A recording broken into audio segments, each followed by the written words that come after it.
Ingredients.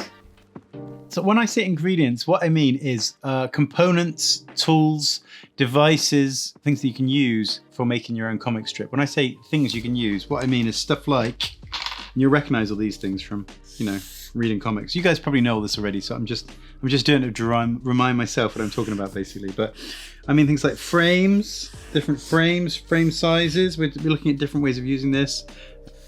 Narration, speech bubbles, sound effects, sound, or you know, whatever it is, you know, where you put your characters in here. Who's that? Some weird guy with a tall head. Looks kind of like me.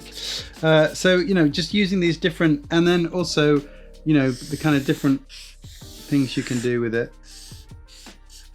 It's kind of a classic.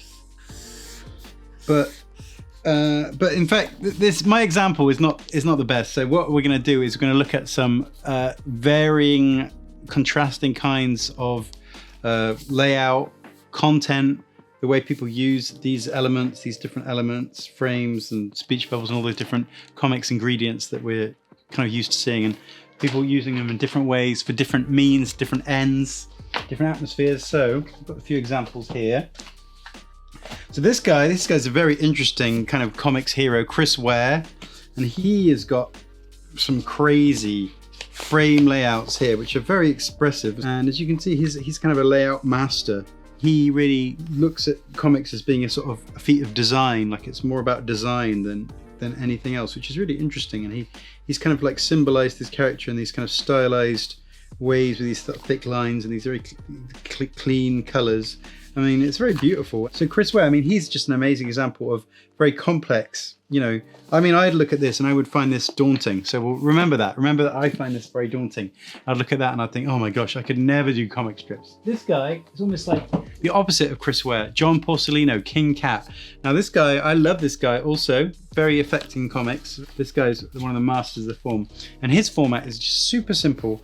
Very simple frame layout, very uncluttered, you know, drawings and lots of white space, but just really beautiful sentiments, very poetic, and they are very nicely reduced and sort of, you know, calming almost. So I really recommend King Cat, and that's also, you look at it and you don't think I could never do that. You think, well, you know, it's like his drawing's simple and the idea is simple, and so that's also, I mean, the great thing is that about comics is both those things exist. You know, both of them are valid and both are happening. The way I came to it is I made some animated films, a few of those, and I just was really dissatisfied with it because it took so long to make animation, because I'm not a fast drawer. I'm quite slow, and I had to do so many drawings and it took so long, and then I was just like, thought like, wow, it's just like a, you know, 6-minute result. I did all that work for. It's 6 minutes and it's kind of unremarkable. It's okay, but it's like, so when I realized you could do kind of comics like that, I was inspired by their examples. I thought I could do stuff, I could make stuff about the kind of characters I'm interested in, but maybe in comics. But I was always really daunted by comics. When I was a kid, I made comics and I'd often do like the first 2 frames and go wrong on the 3rd frame and think, ah. But then I realized, so to get over the daunting idea of, I have to make a perfect, you know, pristine Bristol board layout and pencil it all and then not do any mistakes. It was the 2 characters I had seen in 2005, the mum and the son coming out of the computer game shop. I thought, because as I mentioned before, I was going to make an animated musical with them in, but instead of making an animated musical, I thought I'd just start making a comic strip about them. I suddenly thought, like, I could just do it like, you know, like John Porcellino, very simple 6-frame structure each time. So I did it like this.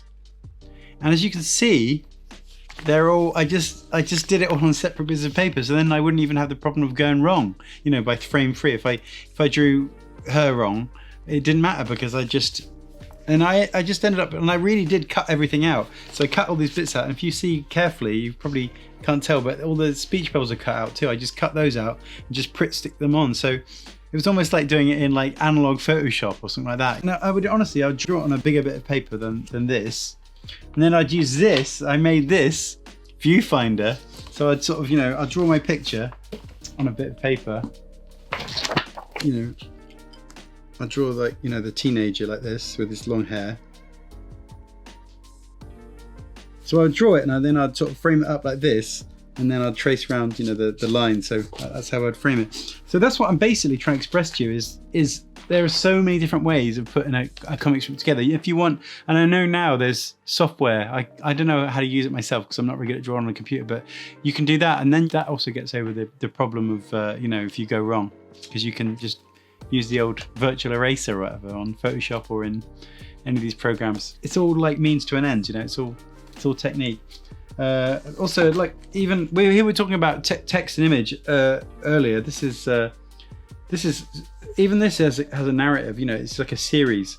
This is from Leanne Shapton, who's a really, really good drawer. I really love her. And Susan, she says, a touch of anxiety every hour on the hour.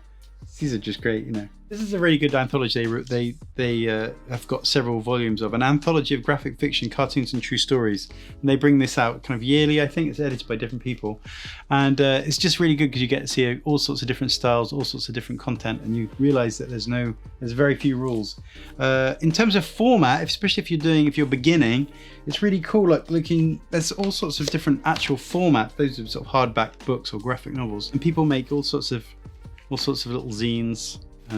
This is like, you know, you can get like a lot of information in a very small little pamphlet, which is cool. I love anything which is kind of packed with content like that. It's really nice. This is a really good magazine about zines, and this shows you lots of different formats you can make. If I had more time, if I had like a sequel to this masterclass, then we could go through how to make this stuff. But you know, this is all available, and especially the internet is a good resource for this too. YouTube, I think YouTube tells you how to do everything. This isn't a zine, but I did find it on a wall, and like, you got to admit, that's up there with the pictorial knowledge and the animal book. I mean, that is just. I tried to read it; it was completely impenetrable, but it's just worth picking up off the wall for a cover. Look at that. That's inspiration. But basically, you can see.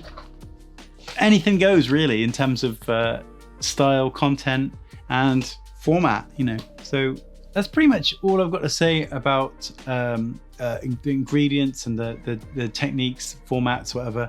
But just bear those things in mind. What stuff you think you might use, or what you might gravitate towards when you come up with what you're coming up with, your graphic short story, your comic strip.